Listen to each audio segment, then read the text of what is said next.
السلام عليكم ورحمة الله تعالى وبركاته. مرحبا بكم متابعينا الأوفياء في فيديو جديد على قناتكم. قضية الطفل ريان ما زالت إلى يومنا هذا تثير الاهتمام الجزائريين من مختلف الولايات، وما زال الغموض يحيط بهذا الملف الذي أصبح حديث الرأي العام منذ الأيام الأولى لاختفائه. وبين الأمل والترقب تواصل عائلة ريان انتظار أي خبر رسمي يطمئنها ويكشف الحقيقة الكاملة. خلال الفترة الأخيرة تداولت صفحات عديدة على مواقع التواصل الاجتماعي أخبارا ومعلومات مختلفة حول القضية، بعضها تحدث عن مستجدات جديدة وبعضها الآخر ذهب إلى طرح فرضيات متعددة، لكن إلى حد الساعة لا توجد أي جهة رسمية أعلنت عن تطور حاسم أو كشفت عن نتائج نهائية في التحقيق. عائلة ريان من جهتها أكدت في أكثر من مناسبة أنها تتابع كل ما ينشر حول القضية، لكنها تدعو المواطنين إلى عدم التصديق كل ما يتم تداوله دون مصدر رسمي، فالإشاعات حسب العائلة أصبحت تشكل عبئا إضافيا عليهم وتزيد من حجم المعاناة التي يعيشونها منذ اختفاء ابنهم. والدة ريان ما زالت متمسكة بالأمل وتؤكد أن رحمة الله واسعة وأنها لن تفقد الأمل في عودة ابنها مهما طال الانتظار، كما عبرت عن امتنانها الكبير لكل الأشخاص الذين وقفوا إلى جانبها بالدعاء والمساندة المعنوية خلال هذه المحنة الصعبة.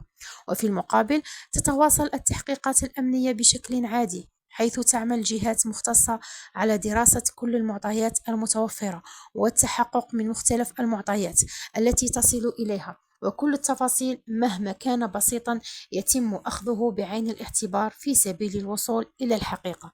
الكثير من المواطنين يتساءلون اليوم لماذا ما زالت القضية غامضة إلى هذه الدرجة؟ هل هناك تفاصيل لم يتم الكشف عنها بعد؟ هذه الأسئلة تبقى مطروحة بقوة، لكن الإجابات الحقيقية تبقى مرتبطة فقط بنتائج التحقيقات الرسمية التي لم تعلن بعد عن أي مستجد حاسم. ومن بين الأمور التي لفتت الانتباه في هذه القضية هو حجم التضامن الشعبي الكبير الذي رافقها منذ البداية، فقد شارك المواطنون من مختلف مناطق الوطن في عملية البحث، كما امتلأت المواقع التواصل برسائل الدعاء والتضامن مع العائلة. هذا الالتفات الشعبي يعكس مدى تعلق الجزائريين بقضايا الأطفال ومدى تأثرهم بمثل هذه الحوادث المؤلمة، كما أنه منح لعائلة ريان قوة إضافية للاستمرار والصبر رغم قسوة الظروف.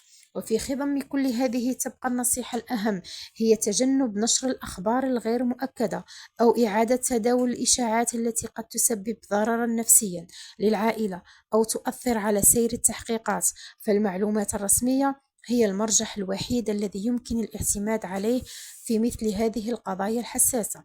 ويبقى الأمل قائما عند الجميع بأن تحمل الأيام القادمة أخبارا مفرحة، وأن يتم الكشف الحقيقة كاملة، وأن تنتهي هذه القضية التي شغلت قلوب الملايين داخل الجزائر وخارجها.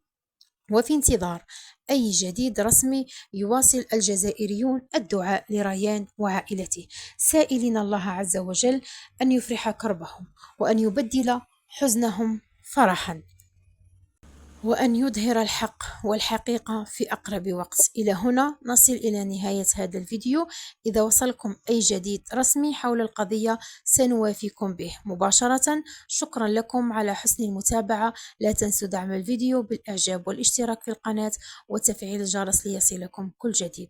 دمتم في رعاية الله وحفظه، والسلام عليكم ورحمة الله تعالى وبركاته.